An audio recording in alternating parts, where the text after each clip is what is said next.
Tú ya te sabes la bendición del fierro, el nombre del aire, del combustible, de la chispa y de la compresión. Que tu motor haga combustión y tu yonque tenga solución. En esta bendición del fierro hablamos de 3 cosas muy importantes: el aire, el combustible y la chispa. Pero ¿sabías que si no está a tiempo, el motor jamás va a prender?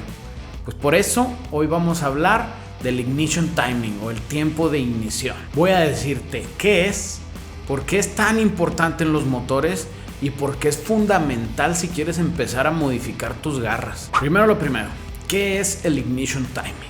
Y antes de irme directo a ponerme con cosas técnicas, lo que voy a tratar de hacer es explicarte una analogía que se me ocurrió que igual y te puede ayudar a comprender de qué vamos a hablar más. Imagínate que estás en el parque con un niño en un columpio y tú le vas a dar puche. Así se dice en mi rancho, darles vuelo a los morros. Entonces, tú empiezas cerquita del niño y lo empiezas a empujar poquito a poco.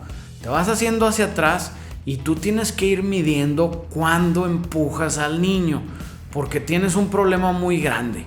Si lo empujas antes, pues lo vas a frenar, le vas a meter un trancazo y lo más seguro es que se va a partir toda su mandarina. Y si lo empujas muy después, pues vas a desperdiciar toda la energía y tu empujón ya no va a funcionar de la manera correcta.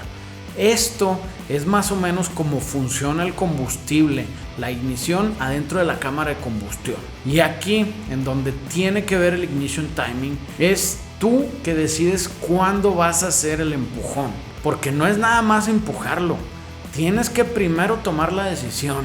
Segundo, tienes que ver cuántos pasos tienes que dar para ponerte en el punto exacto para poder agarrarlo y empujarlo lo más fuerte que puedas. Y tercero, tienes que medir con qué fuerza lo vas a empujar. Si lo empujas mucho, lo vas a tumbar del columpio. Si lo empujas muy quedito, pues no va a servir de absolutamente nada. Y al final, y a lo que va este punto, es que tú tienes que sincronizar muy bien el movimiento del columpio con a qué hora haces la fuerza para aplicarte. Suena lógico, ¿no? Bueno, en los motores es lo mismo. La chispa enciende el combustible que se expande.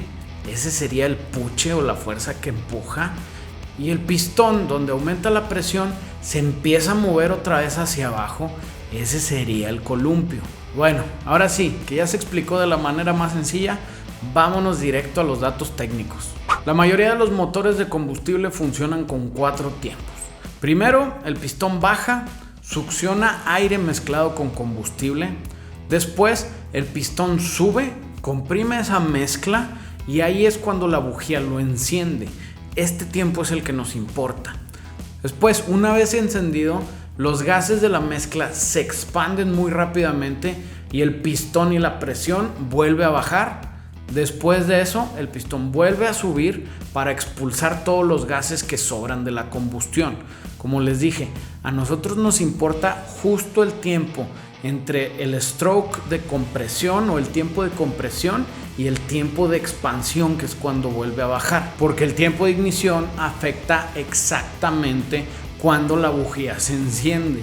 Y la lógica te diría, pues enciende la bujía cuando el pistón está arriba para que empiece a bajar.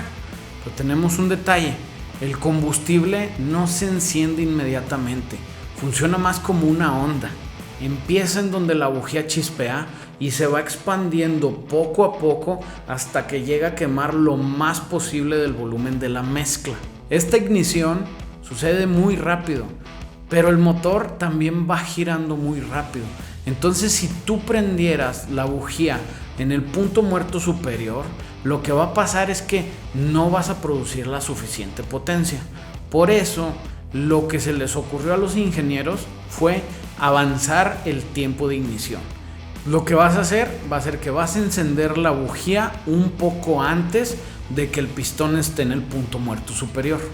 Es bien común que los motores modernos traigan desde 10 hasta 30 grados de avance de encendido, pero esto no es una regla, y es que para el ignition timing hay muchos factores que lo afectan. Desde la velocidad del motor, o sea, revoluciones por minuto, la relación de mezcla y aire y combustible, la temperatura del motor, el tipo de combustible, la relación de compresión En fin, son muchas cosas que te están afectando y que aparte son variables dentro del mismo motor por el rango de trabajo. Por eso aquí es donde entra el tuning. El tuning o la puesta a punto o afinar el motor, no importa si es un motor old school con carburador, con múltiple admisión y con distribuidor viejitos, o si es una máquina de poner arrastradas modernas con un LS de ambulancia, con turbo de camión y todos los controladores electrónicos que se te ocurran, hay que poner a punto el tiempo para que tu motor funcione correctamente. Porque en serio, tú puedes tener un motor con los mismos fierros y haciendo simples ajustes de tiempo, y tú puedes tener un motor que va a funcionar muy bien o algo que te va a decepcionar totalmente. Otra vez, con los mismos fierros, simplemente que no se afinó o no se puso a punto.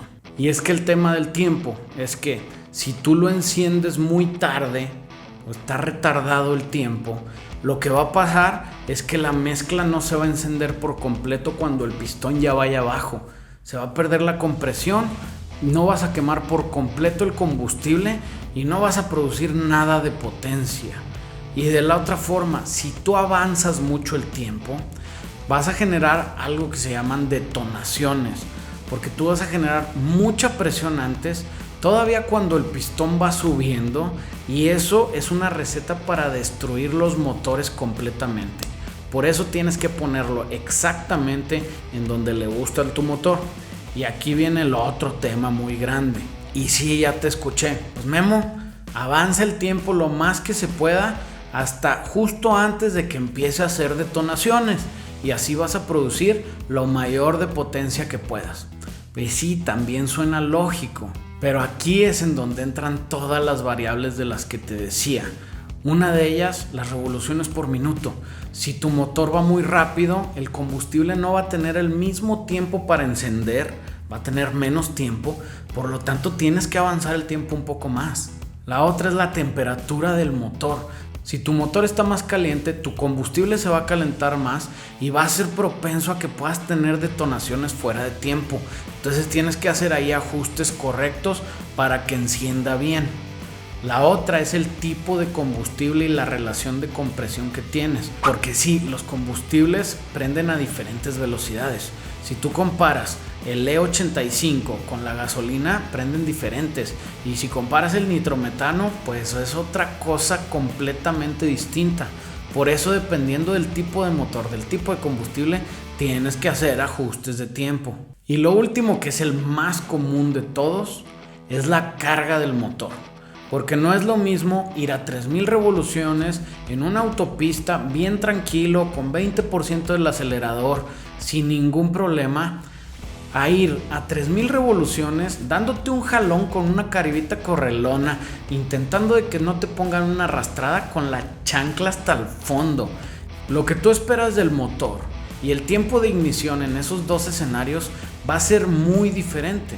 Por eso, los distribuidores en el caso del old school traen avances mecánicos que funcionan basados en las revoluciones, y luego traen otros aparatos de vacío que son retardantes o avances de vacío, que lo que hace es que siente la carga del motor para saber si tú vas muy acelerado, lo avanza un poco más, o para saber si tú no estás acelerando, se empieza a generar vacío y lo que va a hacer retrasarlo para que tu motor no genere tanto. Y en el caso de los electrónicos, pues es un poco diferente. Aquí lo que tienes son unas tablas, unos mapas que toman en cuenta varios datos para tomar decisiones y hacer correcciones, depende de lo que tú estés haciendo y esperando de tu motor. Y aquí es en donde nos vamos al último tema. ¿Por qué nos importa tanto el tiempo de ignición cuando estamos modificando un motor? Bueno, el tema es que los motores son diseñados para hacer un cierto trabajo dentro de ciertos parámetros, y me refiero a los motores originales de los fabricantes de los carros de agencia sin modificar. Los motores y las tablas de tiempo, o como los afinaban cuando eran old school, eran afinaciones diseñadas para que el motor fuera bien confiable, tuviera un consumo de combustible aceptable, depende de lo que te estaban ofreciendo, y aparte las regulaciones de emisiones. Eso tiene mucho que ver con el tiempo de ignición. Si tú modificas el tiempo de ignición en un motor original, es muy posible que te vayas a salir de esos parámetros que estaba buscando mantener el fabricante, pero vas a producir más power. Por eso, con un simple tune le sacas potencia a los carros, que eso viene siendo las famosísimas repros. En una repro lo que hacen es que ajustan tu relación de aire y combustible y ajustan el timing, y esto también dependiendo de qué tipo de combustible estés usando. Por eso es bien fácil que saquen más potencia, y todavía más si te pones a cambiar partes para mejorar la eficiencia volumétrica de tu motor. Pausa, si no has visto ese video de eficiencia volumétrica, te lo recomiendo, está aquí arriba. Y sí, ya sé que este fue un video un poco tedioso y es un tema medio complicado, pero espero que hayas entendido. Si no entendiste, regresa al principio, vuelve a darle una estudiada, incluso si puedes, busca más información en internet. Y si sí entendiste, pues bien por ti, y que la bendición del fierro te acompañe. En el nombre del aire, del combustible, de la chispa y de la compresión. Que tu motor tenga combustión y tu yonque tenga solución. A ver si no me voy al infierno, güey.